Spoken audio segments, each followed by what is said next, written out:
রাজস্থানের শহর বুলবুলি পাড়াতে, বুলবুলি পাড়াতে একটা নতুন ভূত বা একটা মনস্টার বেরিয়েছে, যার নাম নাকি পুকিলার। হ্যাঁ বন্ধুরা, ঠিক শুনেছেন আপনারা, পুকিলার। তাকে কিছুটা এরকম দেখতে, মুখের মধ্যে একটা টয়লেটের ডাব্বা নিয়ে বসে থাকে, সেটাই হলো পুকিলার। কে এই পুকিলার? এই পুকিলার এখনো পর্যন্ত অনেক মানুষকে আক্রমণ করেছে। তেমন এই বুলবুলি পাড়ার একজন ভিক্টিমের কাছ থেকে আমরা খবরগুলো জেনে নেব। Hello hello hello hello hello hello hello hello, শুনতে পাচ্ছেন? সুব্রত, কি হয়েছে আপনার সাথে?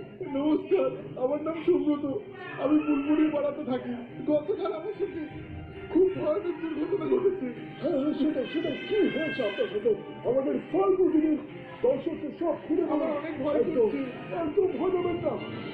আমাকে অনেক দূরে হাওয়া ছিল, আর আমি জল না নিয়েই বাথরুমে চলে গেছিলাম, আর আর হেগে জল দিতেই বলে গেছিলাম। হ্যাঁ হ্যাঁ, তারপর তারপর তারপর বলুন বলুন, থামবেন না, বলুন তারপর কি হয়েছে?